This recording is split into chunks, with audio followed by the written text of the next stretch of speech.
का सच्चा परिचय जाना। हम सभी के मन में अक्सर ये विचार उठता है कि परमात्मा आखिर कौन है, कहाँ रहते हैं। ब्रह्मा कुमारी उषा बहन ने हमें 5 कसौटी दी, जिनके आधार पर हम आसानी से परमात्मा का सत्य परिचय जान सकते हैं। पहली कसौटी है, परमात्मा हम उसे ही कहेंगे जो सर्वधर्म मान्य हो, जो सर्वोच्च हो, अर्थात जिनका कोई माता पिता न हो। दूसरी कसौटी है, जो सर्वोपरि हो, अर्थात जो सर्व चक्रों से न्यारा हो, उपराम हो। तीसरी कसौटी है, जो सर्वोपरि हो, अर्थात जो सर्व चक्रों से न्यारा हो, उपराम हो। चौथी कसौटी है, जो सर्वज्ञ हो, अर्थात जो त्रिकालदर्शी हो। और 5वीं कसौटी है, हम परमात्मा उसे ही कहेंगे जो सर्व गुणों में अनंत हो। मान्यता है कि हम पुरुषार्थ करके परमात्मा बन सकते हैं, परंतु हमें बताया गया कि परमात्मा कोई डिग्री नहीं जो कोई भी हासिल कर ले। जिस प्रकार पंछी का पिता पंछी, जानवर का पिता जानवर होता है, उसी प्रकार हम आत्माओं का पिता भी परमात्मा है। सभी धर्मों में परमात्मा को ज्योति बिंदु रूप में याद किया जाता है। हिंदुओं में हम ज्योतिर्लिंग रूप में पूजते हैं, मुसलमानों में कहते हैं अल्लाह नूर है, सिख धर्म में कहा जाता है एक ओंकार निराकार, और ईसाई धर्म में परमात्मा के लिए कहते हैं गॉड इज लाइट। परमात्मा का सर्वव्यापकता का सिद्धांत भावनात्मक रूप से सत्य है, लेकिन सैद्धांतिक रूप से सत्य नहीं है।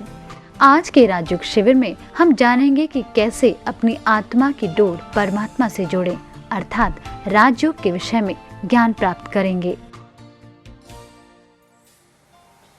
ओम शांति।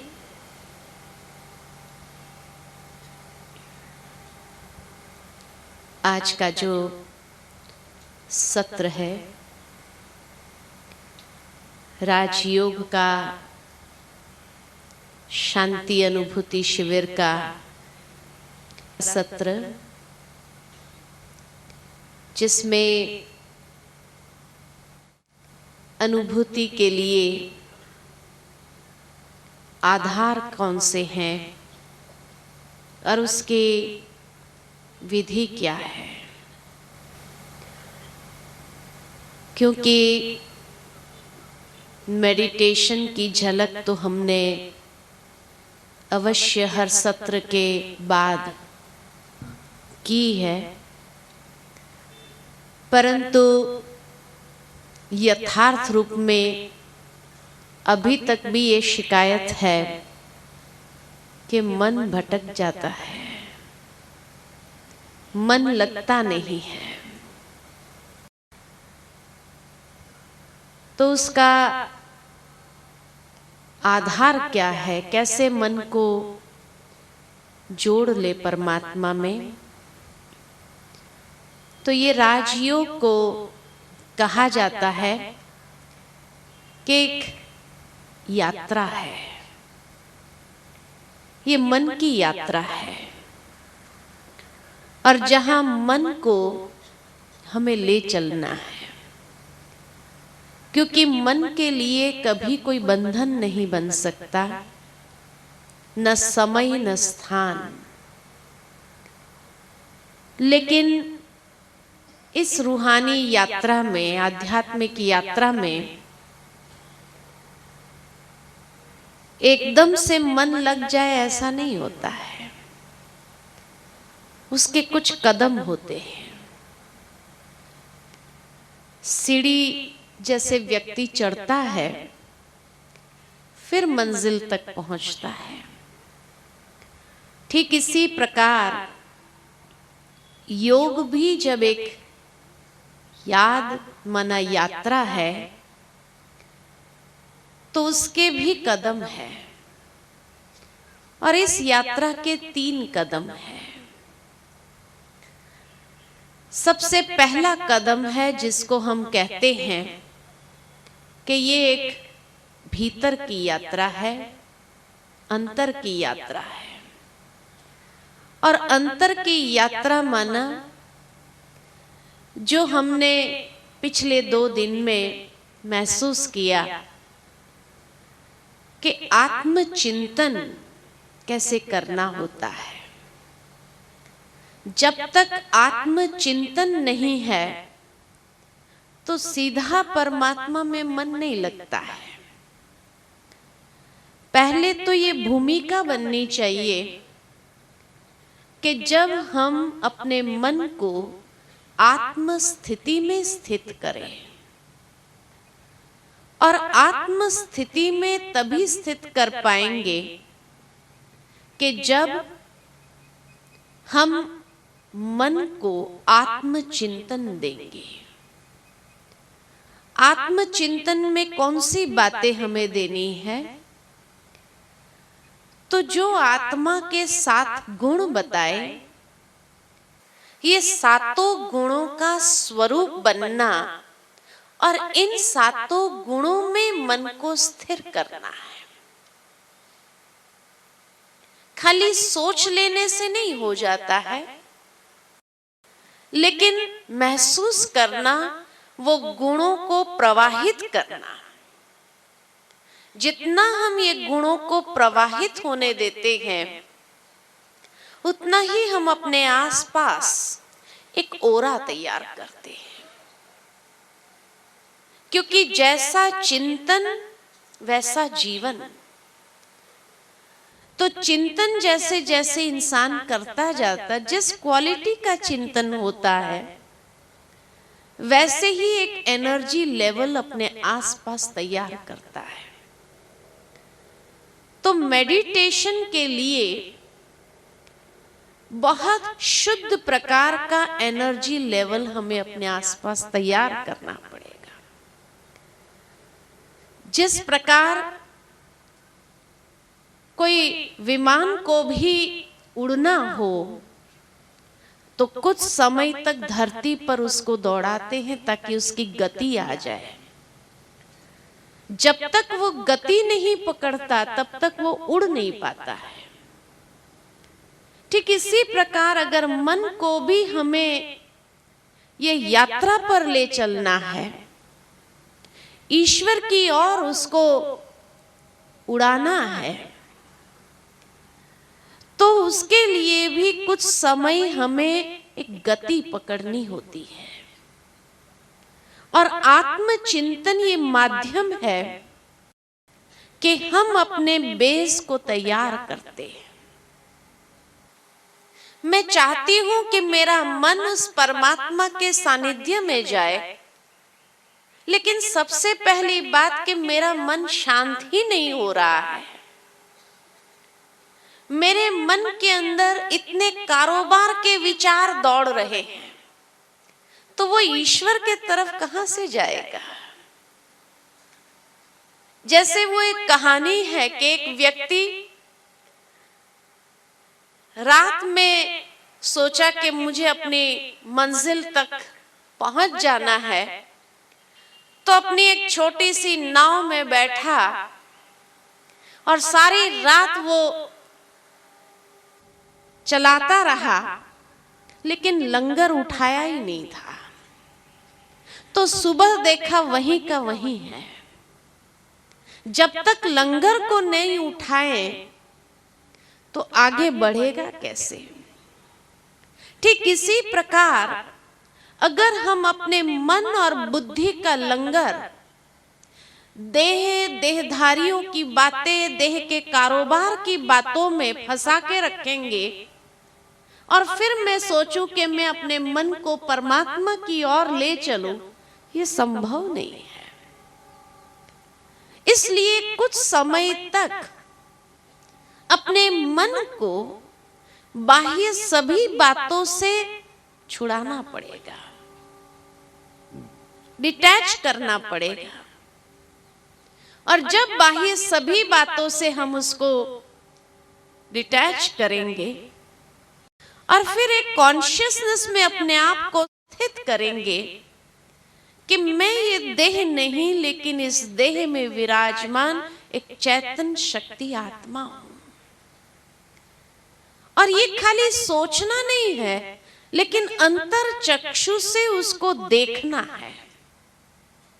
और जितना ये स्पष्ट दृश्य हमारे सामने है कि मैं एक प्रकाश पुंज, एक ज्योति पुंज आत्मा हूं, इसको आप महसूस करेंगे, उतना हमारा देह और देहधारी, देह के कारोबार से लंगर छूटेगा। इसीलिए तो भगवान ने श्रीमद् भगवद गीता में अर्जुन को भी यही कहा कि तुम स्वयं को आत्मनिश्चय करो। जब तक वो कॉन्शियसनेस ही नहीं है कि मैं एक आत्मा हूं, मैं देह समझ करके भगवान को याद करने का प्रयत्न कर रही हूं, तो कैसे ये कनेक्शन जुटेगा? इसलिए स्वयं को आत्मनिश्चय करके जब हम बैठते हैं, उसके बाद आत्मा के गुणों का चिंतन करना। उदाहरण के तौर पर एक व्यक्ति घर के अंदर साधारण कॉन्शियसनेस में है तो हर काम करता रहता है। बगीचे में भी काम करेगा तो कोई और सफाई का काम भी अपने घर का होगा, करेगा। लेकिन जिस वक्त वो सुबह तैयार होता है और मानो वो डॉक्टर है, उसको ये रटना नहीं पड़ता है कि मैं डॉक्टर हूं, मैं डॉक्टर हूं, मैं डॉक्टर हूं, स्मृति में स्थित करने के लिए। लेकिन जैसे ही वो तैयार होने लगता है हॉस्पिटल जाने के लिए, कि उसकी स्मृति में वो सहज ही आ गया कि मैं डॉक्टर हूं, कि उसकी स्मृति में वो सहज ही आ गया कि मैं डॉक्टर हूं। और उस वक्त उसको कौन याद आएगा? घर का कारोबार याद आएगा? बगीचा याद आएगा? नहीं। जैसे ही उसने अपने आप को तैयार करना शुरू किया कि उसको हॉस्पिटल याद आएगा, पेशेंट याद आएगा, दवाइयां याद आएगी, किस पेशेंट का ऑपरेशन है ये याद आएगा। तो जिस स्मृति में उसने अपने आप को स्थित किया कि मैं डॉक्टर हूं, तो उससे संबंधित सारी बातें याद आती है। उस वक्त उसको अपने बच्चे याद नहीं आते हैं, उस वक्त उसको बगीचा याद नहीं आता है, उससे उसकी बुद्धि समेट लिया उसने। और जहां उसको जाना है, जिस कार्य के लिए उसको जाना है, उससे संबंधित बातें स्वतः ही दिमाग के अंदर आने लगी। और धीरे धीरे जैसे जैसे वो बातें याद आती है, वो स्वरूप उनका बनता जाता है, ऑफिशियल। और इसीलिए हॉस्पिटल पहुंचते ही वो अपने असिस्टेंटों के साथ कोई फालतू बातें नहीं करेगा, उसमें समय वेस्ट नहीं करेगा, लेकिन जाते ही ऑफिशियल रूप में वो अपने कारोबार को आरंभ कर देगा। फलाने पेशेंट को ये दिया, राउंड पर चलाने जाता है, एक एक पेशेंट को क्या देना है क्या नहीं देना है, उस बात को फोकस करते हुए उसी हिसाब से वो दवाई ट्रीटमेंट आदि देना आरंभ कर देता है। तो उसके लिए उसको रटना नहीं पड़ता कि मैं डॉक्टर हूं, मैं डॉक्टर हूं, मैं डॉक्टर हूं। नहीं, ये स्मृति में बात आ गई कि उससे संबंधित ही विचार उसके मन के अंदर चलना आरंभ हो जाते हैं। इसी प्रकार जब मैं आत्मा हूं, ये स्मृति में बात आ जाए तो उससे संबंधित ही विचार मन के अंदर आरंभ हो जाते कि मैं आत्मा कैसी हूं, मैं एक शुद्ध पवित्र हूं। तो उस स्वरूप में अपने आप को देखो। जैसे वो डॉक्टर वो पेशेंट को देखना चालू करता है अपने अंतर चक्षु से कि ये पेशेंट का आज ऑपरेशन है, ये पेशेंट की आज उसको ये ट्रीटमेंट देनी है, ये पेशेंट को आज डिस्चार्ज करना है, वो एक एक पेशेंट का चेहरा उसके सामने आने लगता है, उसमें कहीं गलती नहीं होती है। ठीक इसी प्रकार अगर मैं आत्मा हूं तो उससे संबंधित वो बातें मेरे स्वरूप के सामने आ जाती है कि आत्मा कैसी है, शुद्ध और पवित्र है। उसका स्वधर्म क्या है? तो शांति है। रोज रोज मुझे याद दिलाने की आवश्यकता नहीं, लेकिन जैसे ही मैं उस स्वरूप में अपने आप को अंतर चक्षु से देखती हूं, तो वही स्वरूप मेरा स्पष्ट होता जाता है। और जैसे जैसे वो स्वरूप स्पष्ट होता जाता है, तो वो संकल्पों के आधार से वो प्रकंपन मेरे आसपास फैलने लगते हैं, और उस प्रकंपन के आधार पर एक कवच तैयार हो जाता है। वही मेरा कवच है जो मेरी वास्तविकता है। जब मैं देखती हूं कि मैं शांत स्वरूप हूं, तो मेरे आसपास शांति के प्रकंपन, वो एनर्जी लेवल प्रवाहित होने लगता है, जिसको कहा एक ओरा। और उस ओरा में स्वयं को स्थित करके कुछ क्षण आप महसूस करो, तो देखेंगे कि वो ओरा इतना पावरफुल हो जाएगा कि कभी कभी सारा दिन तक वो ओरा आपका रहता है,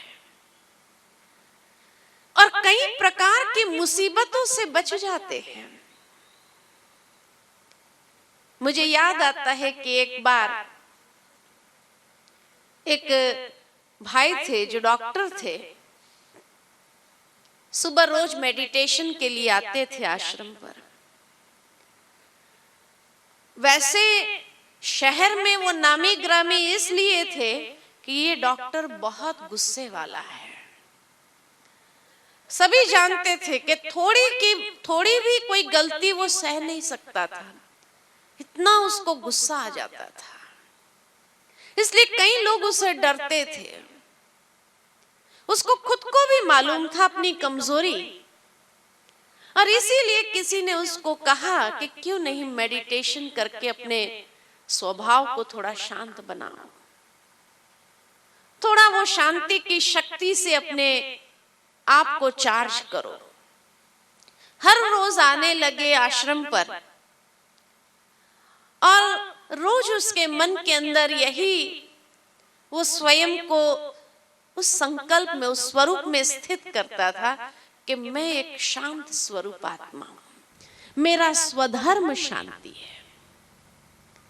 जैसे जैसे ये चिंतन देना आरंभ किया, उसके अंदर धीरे धीरे एक परिवर्तन आता था। लेकिन फिर भी उनका स्टाफ सब उनसे डरते थे, बहुत एक्यूरेट रहते थे हर बात में। लेकिन इंसान है, कभी तो कुछ ना कुछ गलतियां हो जाती है। कोई एक इमरजेंसी पेशेंट आया, और उस पेशेंट के तुरंत ऑपरेशन करने की आवश्यकता थी। उस दिन मेडिटेशन जब किया और आश्रम से जब गया, तो उस दिन पता नहीं उसके मन के अंदर क्या आया कि आज सारा दिन मुझे ये शांति के स्वरूप को ऐसा बनाना है कि मुझे बिल्कुल आज के दिन गुस्सा नहीं करना है। अब जिस दिन व्यक्ति संकल्प करता है, उसी दिन परीक्षा आती है। तो जैसे ही वो इमरजेंसी केस आया, और उसने अपने एक असिस्टेंट को कहा कि इसको इंजेक्शन लगाना है। वो नाम बोला इंजेक्शन का, कौन सा इंजेक्शन लगाना है, और वो खुद ही हाजिर रहा उसको इंजेक्शन लगाने के लिए। असिस्टेंट ने नर्स को बोला, अब कहां कम्युनिकेशन गैप हो गया पता नहीं चला। तो जो इंजेक्शन उन्होंने कहा था, उसके बदले उसने कुछ यह ठीक से सुना नहीं, तो दूसरा इंजेक्शन भर के दे दिया। अब वो इमरजेंसी पेशेंट है।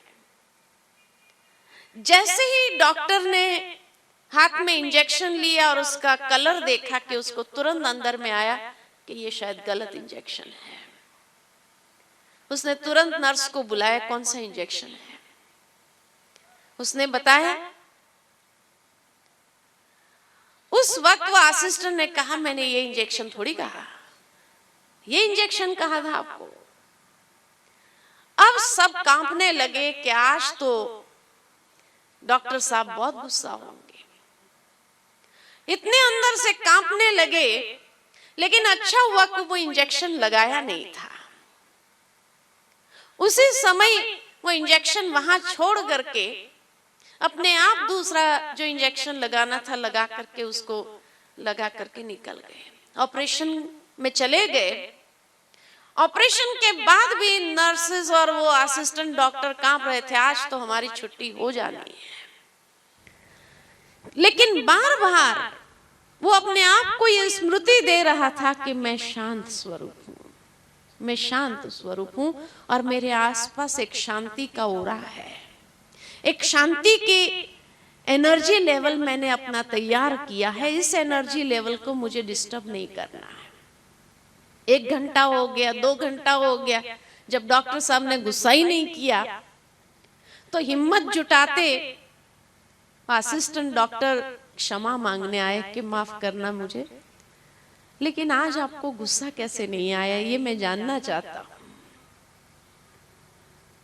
तब उन्होंने उसको बिठाया और कहा, आज सुबह ही मैंने संकल्प किया था कि आज मुझे गुस्सा नहीं करना है, और आज ही मेरे सामने परीक्षा आई, तो परीक्षा में तो पास होना पड़ेगा ना। तो देखा जाता कि जब इंसान अपने आप में जितना ये चिंतन के माध्यम से एक ऐसा एनर्जी लेवल, क्योंकि हर संकल्प में शक्ति है, तो वो शक्ति जितनी प्रकंपित होती है उतना सचमुच वो हमारे लिए कवच का कार्य करता है।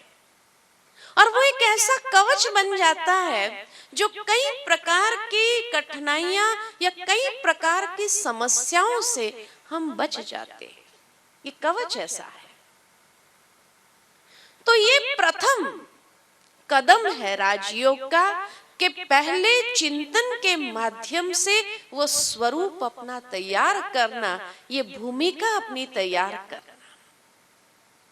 जिससे हम एक गति पकड़ते हैं कि उसके बाद मन को इस शरीर से डिटैच करना आसान हो जाए। और फिर दूसरा कदम इस यात्रा का है कि ये परमधाम की यात्रा है। परमात्मा के धाम की ओर हम अपने मन को ले चलते हैं। जैसे ही मन सभी बातों से डिटैच हो गया, आत्म स्वरूप में स्थित हो गया, तो उड़ान के लिए एक तैयारी हो गई। और फिर हम अपने मन और बुद्धि को परमात्मा के सानिध्य में ले चलते और परमात्मा से वो शक्ति को प्राप्त करते हैं और अपने आप को सशक्त करते उस शक्ति से। अब ये बातें सुनने में तो अच्छी लग रही है, लेकिन मन के अंदर विचार चलता होगा, क्या सचमुच ऐसे शक्ति मिलती होगी? क्या सबूत है कि हमें शक्ति मिल रही है? जिस प्रकार आज की दुनिया के अंदर रिचार्जेबल बैटरीज आती है, वो बैटरी को यूज करो, वो डिस्चार्ज हो जाती है, फिर उसको चार्जर में रखो, एक स्रोत के साथ उसको जोड़ो और जो करंट मिलता है उससे वो बैटरी पुनः चार्ज हो जाती है। अब ये बैटरी डिस्चार्ज और रिचार्ज कैसे होती है? तो बताया जाता कि इस बैटरी के अंदर जो केमिकल कंपोनेंट्स होते हैं, जैसे जैसे बैटरी को यूज करो वो केमिकल कंपोनेंट्स अस्त व्यस्त हो जाते हैं, डिसऑर्गेनाइज्ड हो जाते हैं। और जब संपूर्ण डिसऑर्गेनाइज्ड हो जाते हैं तो कहते हैं बैटरी डिस्चार्ज हो गई। फिर उसको चार्जर में रखना पड़ता है और चार्जर में रख करके वो अपने आप चार्ज नहीं होती है जब तक कि उसको स्रोत के साथ जोड़ो नहीं, कनेक्शन नहीं करो। और जब कनेक्शन किया वो करंट आता है, वो करंट दिखाई नहीं पड़ता है,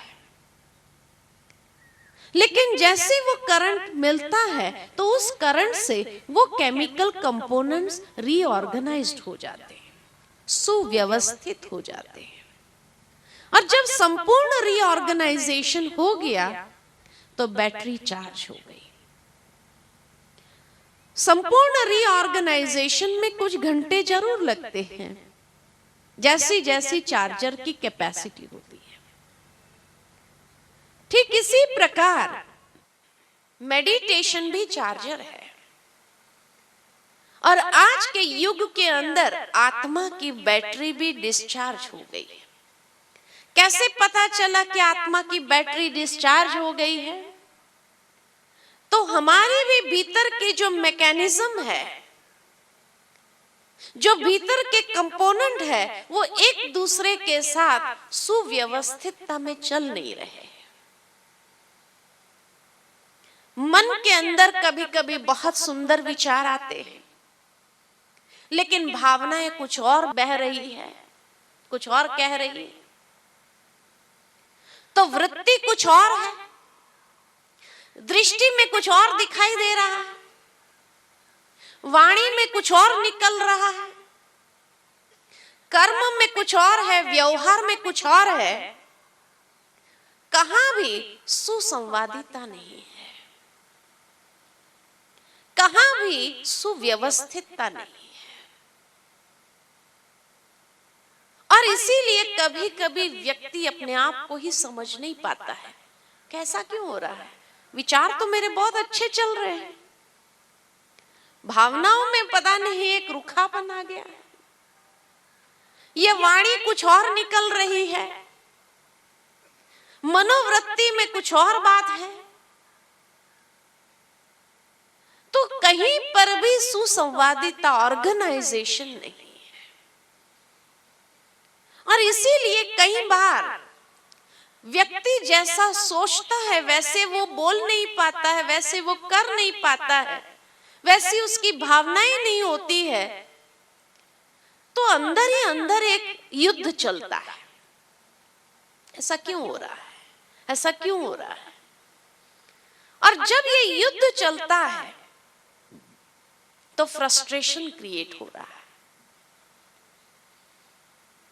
और इसलिए कभी कभी व्यक्ति कहता भी है, आज पता नहीं बहुत दुविधा वाली स्थिति है, करूं न करूं। मन तो कहता ये करो, लेकिन भावनाएं साथ नहीं दे रही है, वृत्ति कुछ और कह रही है और दृष्टि में कुछ और दिखाई दे रहा है, कर्म मेरे कुछ और हो रहे हैं, गलतियों पर गलतियां हो रही है, पता नहीं क्यों ऐसा हो रहा है। और इसलिए जब इस प्रकार की सुव्यवस्थितता कहीं दिखाई नहीं देती है तो व्यक्ति अपने आप को भी समझ नहीं पाता है। मेडिटेशन ये चार्जर है, लेकिन मेडिटेशन का मतलब ये नहीं कि जब हम बैठेंगे तो हमको कुछ दिखाई देने लगेगा। कई लोग मेडिटेशन को गलत समझते हैं, सोचते हैं कि जैसे हम मेडिटेशन में बैठेंगे कहीं हमको भगवान की आकृति दिखाई देंगी, कहीं हमको ये दिखाई देगा, वो दिखाई देगा। मेडिटेशन माना कुछ दिखाई नहीं देता है, लेकिन परमात्मा से शक्ति को प्राप्त करना है। उस स्रोत से अपने आप को जब जोड़ते हैं तो उससे शक्ति प्राप्त होती है। और शक्ति प्राप्त हो रही है, उसका प्रमाण क्या? तो धीरे धीरे एक सुव्यवस्थितता अपने अंदर आने लगती है। हमारे मन की गति भी शांत होती है, लेकिन सुव्यवस्थित है। जो फालतू की बातें हैं वो बातें धीरे धीरे खत्म हो जाती है।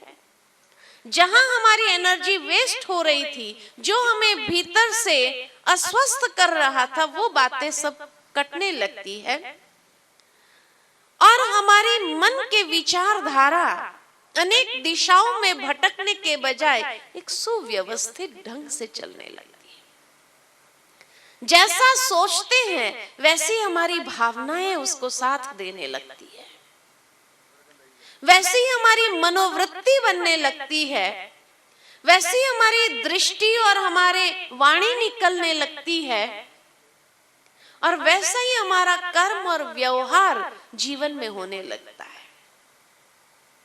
कहीं पर भी वो दुविधा वाली बात नहीं रहती, क्योंकि हर कंपोनेंट एक दूसरे के साथ सुव्यवस्थित रीति से चलने लगते हैं। एक सुसंवादिता में आ जाते हैं, एक हार्मनी में आ जाते हैं, और उस वक्त हमें अपने जीवन में भी इतना सुकून मिलता है।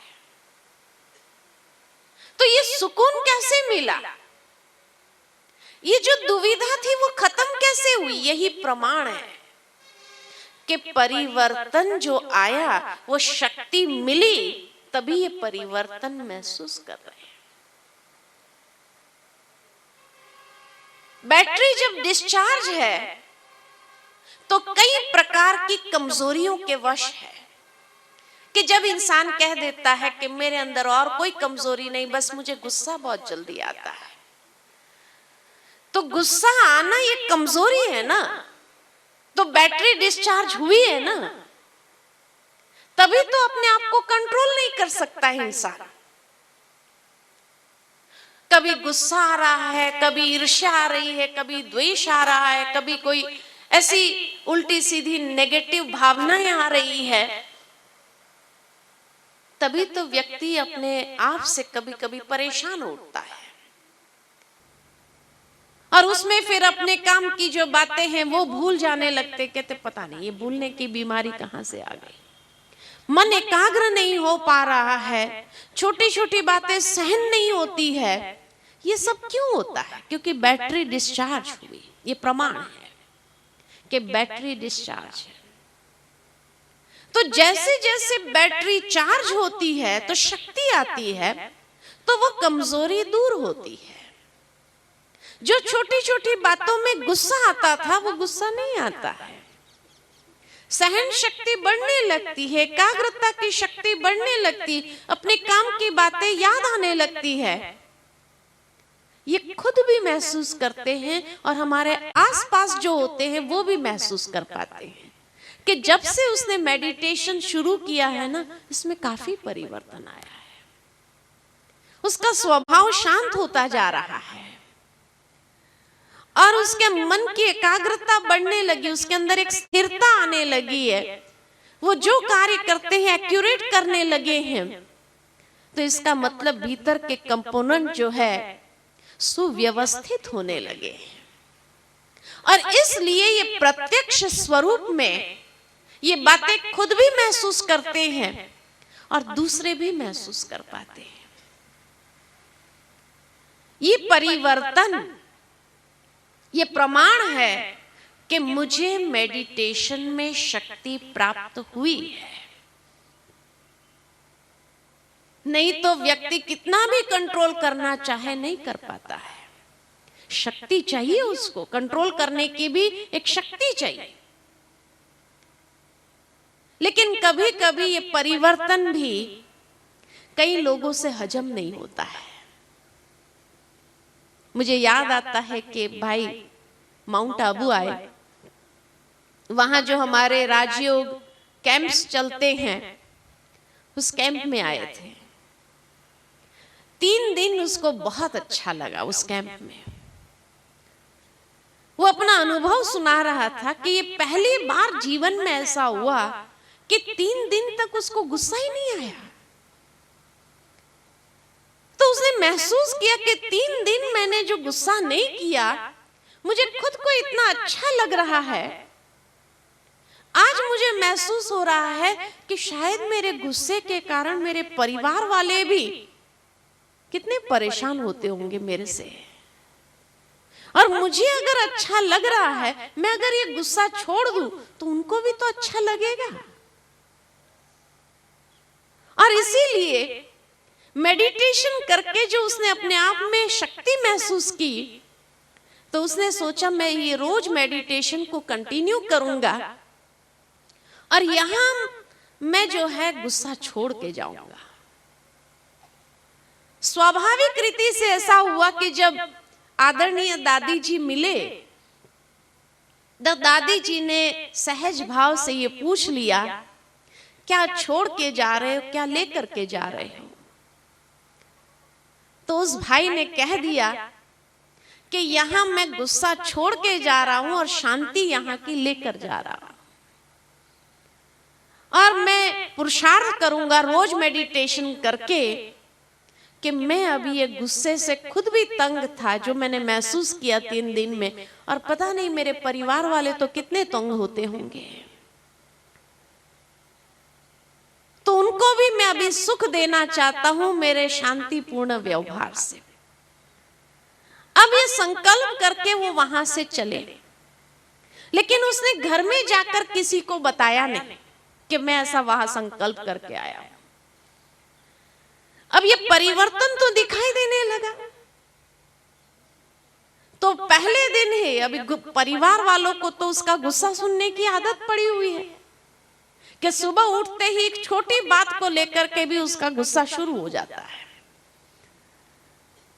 तो पहले दिन बड़ा शांति से उठा, कोई चीजें नहीं भी मिली तो शांति से उसने मांगी, गुस्सा नहीं किया। तो परिवार वालों को वही क्या हो गया, इसको ठीक है या नहीं है, ये गुस्सा क्यों नहीं कर रहा है, आज शांति से हर चीज मांग रहे हैं। अब उसने कुछ भी बताया नहीं। तो पहला दिन तो बहुत अच्छा गया, उसको बिल्कुल गुस्सा नहीं आया। दूसरे दिन उसके परिवार वाले थोड़े अस्वस्थ हो गए थे, सारे दिन उसका गुस्सा नहीं सुनने को मिला। तो दूसरे दिन थोड़ा उसको इरिटेट करने के लिए भी प्रयत्न किया, लेकिन उसने मन ही मन अपने आप को ठीक कर लिया कि नहीं, मैं ओम शांति में जाकर के आया हूं, कम से कम कुछ दिन तक तो मेरे अंदर ये शांति रहनी ही चाहिए, इतना संयम तो मेरे अंदर रहना ही चाहिए। और इसलिए जब उसको कोई इरिटेट करने का प्रयत्न करता था तो भी अंदर ही अंदर वो कहता था ओम शांति, ओम शांति, और अपने आप को शांत कर लेता था, ठीक कर लेता था। दूसरे दिन सुबह जल्दी उठ करके मेडिटेशन में बैठा, तीसरे दिन तो परिवार वाले और अस्वस्थ हो गए, पता नहीं ये सुबह सुबह उठ के क्या कर रहा है, ये ठीक है भी या नहीं है। अब जब 3 दिन हो गए गुस्सा हुआ ही नहीं, तो आखिर उसकी वाइफ आश्रम पर गई और बहनों को कहने लगी, ये आपने मेरे पति पर क्या जादू कर दिया, ये इतना शेर जैसा बकरी जैसे बन गया, रोज नहीं तो उसका दिन आरंभ होता ही है गुस्से से, और 3 दिन हो गए उसको गुस्सा नहीं आया। अब भाई गुस्सा नहीं आया तो अच्छी बात है ना, तुम्हारे गृहस्थ में कितनी शांति हो गई, सुख हो गया। तो कहती नहीं, मुझे ऐसी शांति नहीं चाहिए। तो इतना डर गई कि पता नहीं है ब्रह्मा कुमारियों ने क्या जादू कर दिया।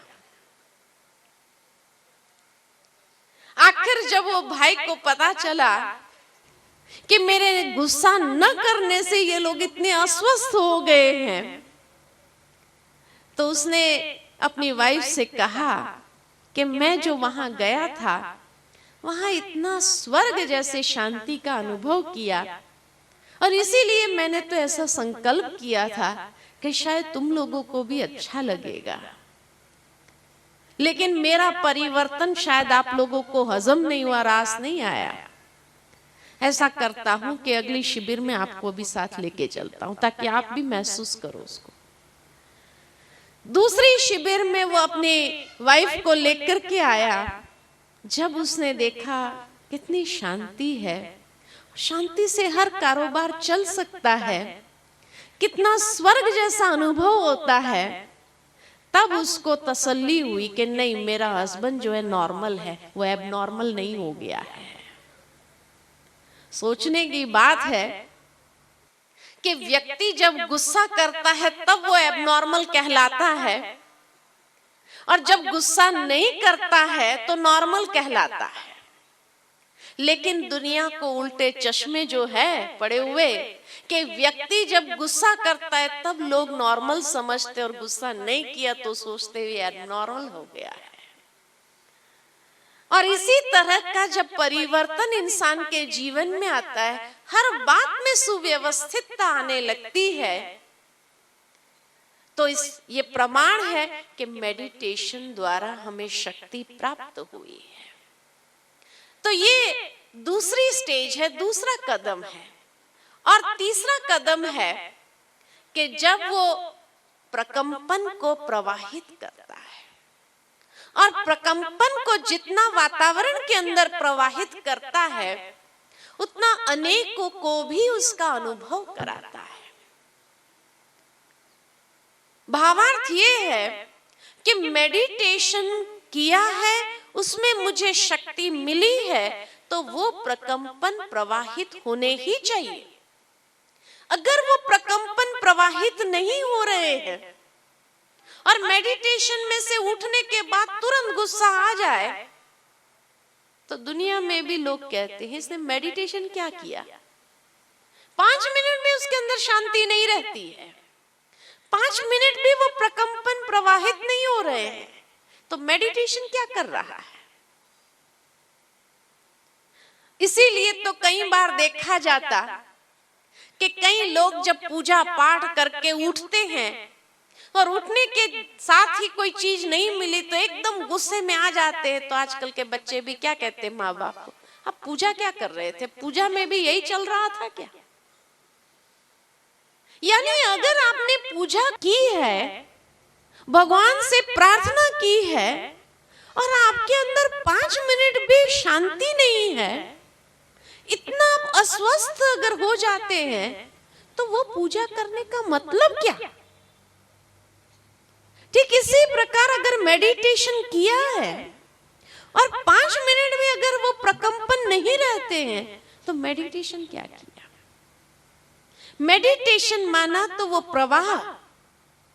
प्रवाहित होना ही चाहिए, और जितना अधिक सारे दिन में वो प्रवाह चलता है उतना समझा जाता कि हाँ इसने मेडिटेशन यथार्थ रूप में किया है, ये प्रमाण है।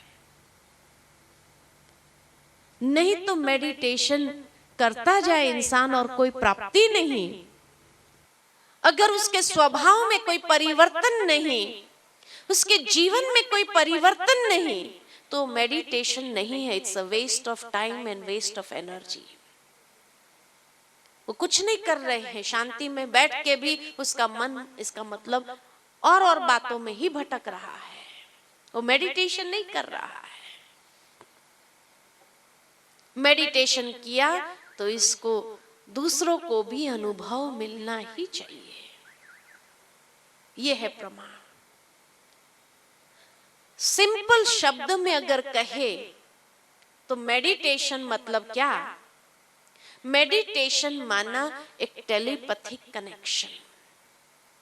ये जो तार, मन के तार जोड़ने की बात जो हम कर रहे हैं ईश्वर के साथ, ये तार कोई दिखने वाला तार नहीं है, लेकिन ये टेलीपैथिक कनेक्शन है जो आपने जीवन में कई बार अनुभव किया होगा कि किसी व्यक्ति को आप सुबह से याद कर रहे हो और मान लो कि थोड़ी देर में ही उस व्यक्ति का फोन आता है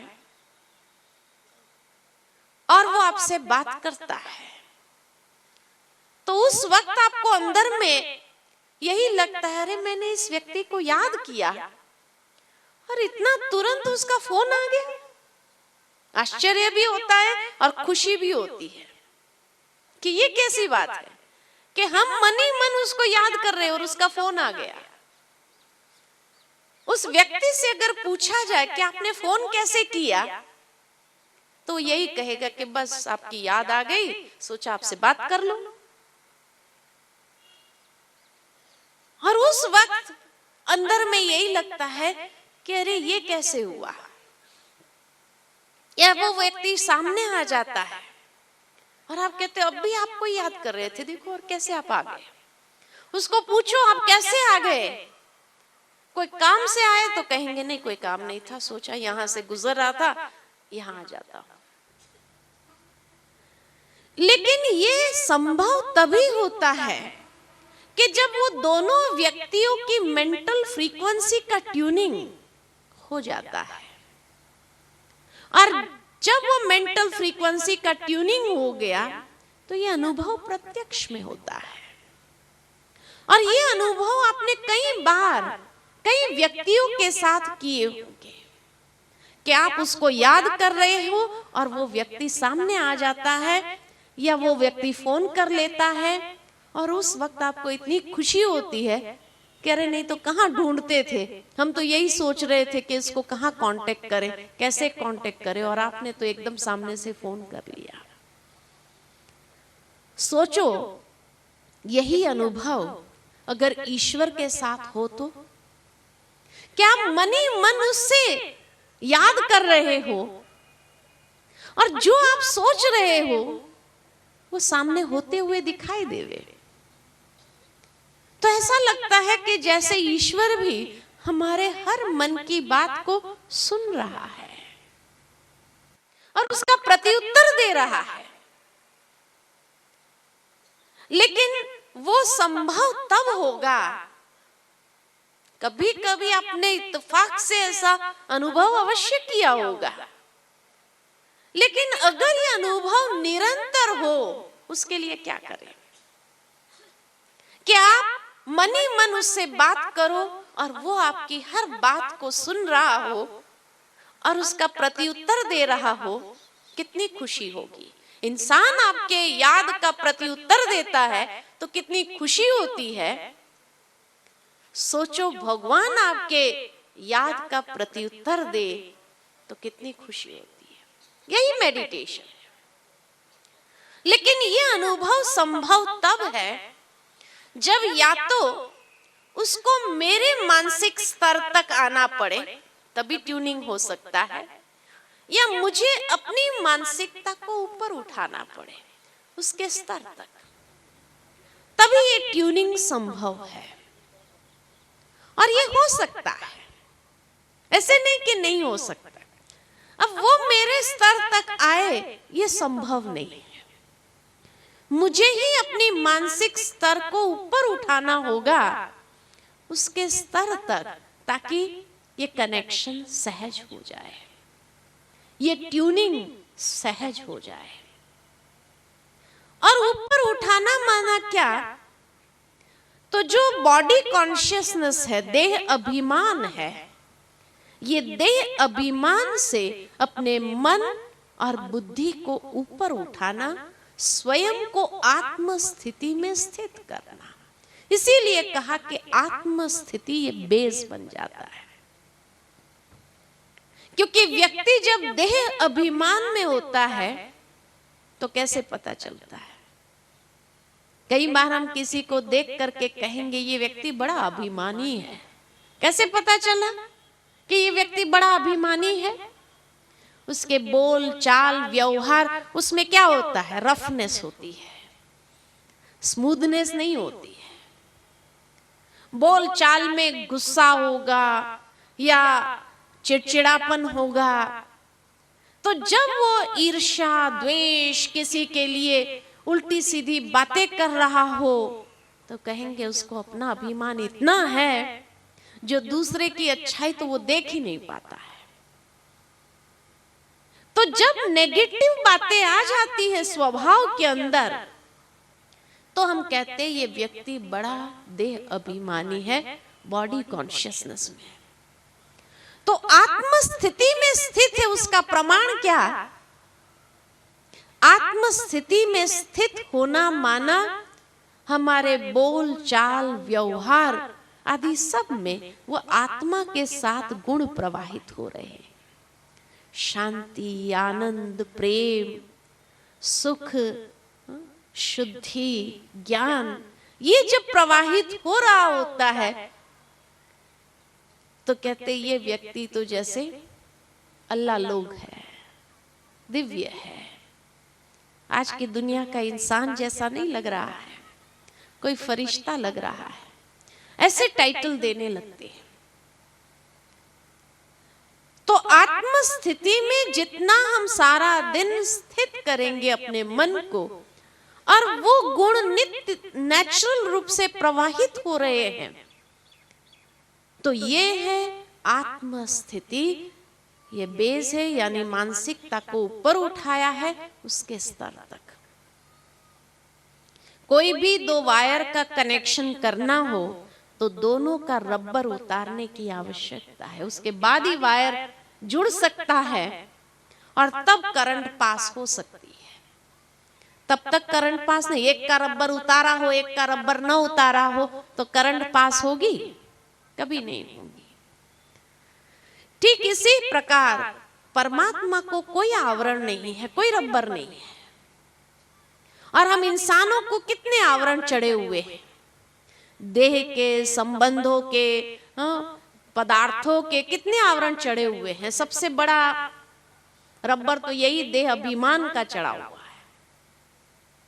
तो ये देह अभिमान का रबर उतारना माना स्वयं को आत्मनिश्चय करना। और जब ये रबर उतारते हैं तो उसके बाद कौन याद आएगा? वो परमात्मा की ही स्मृति स्वाभाविक रीति से आ जाती है। और तब हमारा ये ट्यूनिंग उस परमात्मा के साथ बहुत अच्छी तरह से होने लगता है।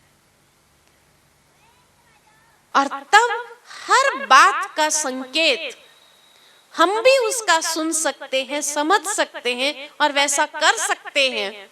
और वो भी हमारे मन की हर बात को सुन सकता है, समझ सकता है। कई बार आपने जीवन में अनुभव किए होंगे कि ईश्वर ने कोई संकेत दिया और आपका मन अगर रिलैक्स स्टेज में है तो उस संकेत को आप समझ सकते हैं आभास के रूप में। और आप बाद में महसूस भी करते हैं कि सुबह सुबह आज मुझे ऐसा आभास हुआ था, लेकिन उसको समझ नहीं पाए थे। जब वो घटना घटती है उस वक्त महसूस होता है कि ईश्वर भी जैसे मुझे कुछ संकेत दे रहा था, लेकिन मैंने उसको समझा ही नहीं। तो ये टेलीपैथिक कनेक्शन दोनों तरफ संभव है। और उस वक्त इतनी खुशी होंगी कि जिसका पारावार नहीं, कि जैसे ईश्वर भी मेरे हर मन की बात को सुन रहा है और जितना ये अभ्यास करेंगे उतना उसके हर संकेतों को भी समझना आसान हो जाएगा। और वो बहुत सुंदर अनुभव है, लेकिन उसके लिए कुछ आधार अवश्य है। इंसान की याद के भी कुछ आधार है। बिना आधार के संबंध नहीं होता है। बिना आधार के आप एक दूसरे की बातों को समझ नहीं पाते। तो वो आधार कौन से हैं? रास्ते में आप चल रहे हैं, आपको हजारों व्यक्ति मिलते हैं, हर एक को थोड़ी याद करते हैं। किसको याद करते हैं? किस आधार पर याद करते हैं? तो इंसान को याद करने के चार आधार है। सबसे पहला आधार है परिचय। जहां जिसके साथ आपका थोड़ा बहुत भी परिचय होगा उसी को याद करेंगे। बिना परिचय के आप याद नहीं करेंगे। जब तक आपको ब्रह्मा कुमारी इसका परिचय ही नहीं था, आपने कभी याद नहीं किया। लेकिन जैसे ही आपको परिचय प्राप्त हुआ, आपने सोचा चलो जाए तो सही, देखे तो सही, तो तभी तो याद किया। दूसरा आधार है संबंध। जहां जिसके साथ थोड़ा बहुत संबंध होता है तो संबंध के आधार पर उसको याद करते हैं। तीसरा आधार है स्नेह, प्यार। स्नेहियों को हम याद करते हैं। जहां जिसके साथ हमारा प्यार है उसको हम याद करते हैं। और चौथा आधार है प्राप्ति। जहां से कुछ मिलने वाला हो, कुछ प्राप्ति होने वाली हो, उसको याद किया जाता है। तो इंसान को याद करने के ये चार आधार है: परिचय, संबंध, स्नेह और प्राप्ति। ये चार आधार पर चार प्रकार की यादें हैं। यादें भी अलग अलग होती है। जहां सिर्फ परिचय है वहां याद कैसी होगी? वहां मेहनत करनी पड़ती है याद करने की। आज मान लो कि हमारे घर में कोई फंक्शन हो और हमें हर परिचित व्यक्ति को बुलाना है,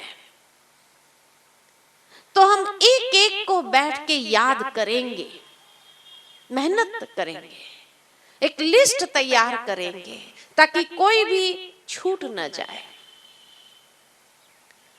और एक एक को याद करके उसको इनविटेशन भेजेंगे।